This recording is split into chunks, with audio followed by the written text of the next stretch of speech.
পাখণ্ড বালক ফুৰিছ বনে বনে অনাই বনাই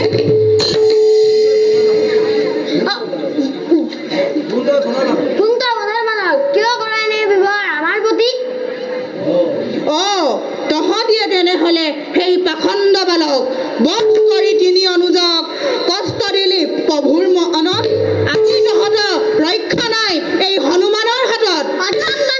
সাৱধানে কথা কবি বালক বুলি হিয় জ্ঞান নকৰিবি আমাক। আছে যদি শৰীৰত শক্তি বাহু যুদ্ধ কৰি দেখুৱা তোৰ বিক্ৰম।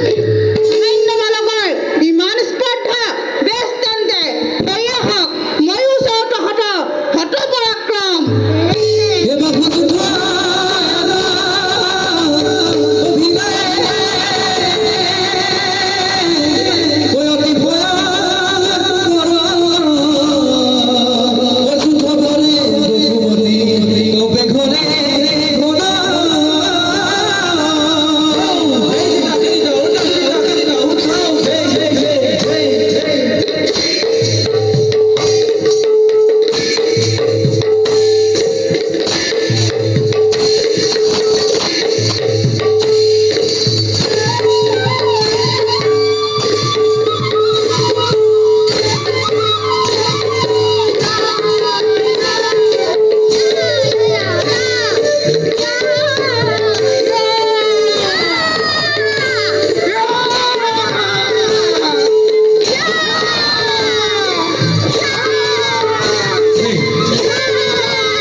পাখণ্ড বালক নাজান তহঁতে মোৰ বীৰত্বৰ কথা।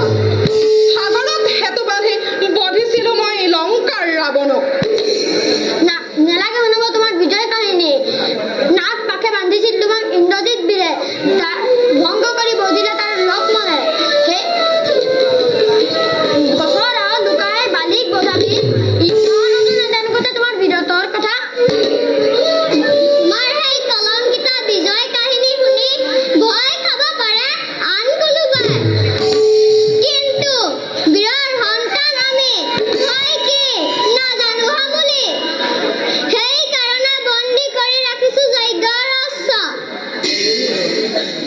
কোন এওঁলোক কাৰবা সন্তানী হওক অন্তৰত জাগিছে মোৰ মায়া হৃদয়। জানোচা ইহঁত মোৰ নিচেই আপোন। কোন তোমালোক দিয়া মোক সত্য পৰিচয়। পৰিচয় নহয় প্ৰয়োজন। যদি শক্তি আছে শৰীৰত তেন্তে দিব পৰা ৰণ বালকৰ নামে। মাইক্য যুদ্ধ না প্ৰয়োজন না প্ৰাণৰ প্ৰয়োজন। বেছ তেন্তে সেয়া হওক। নিশিৰি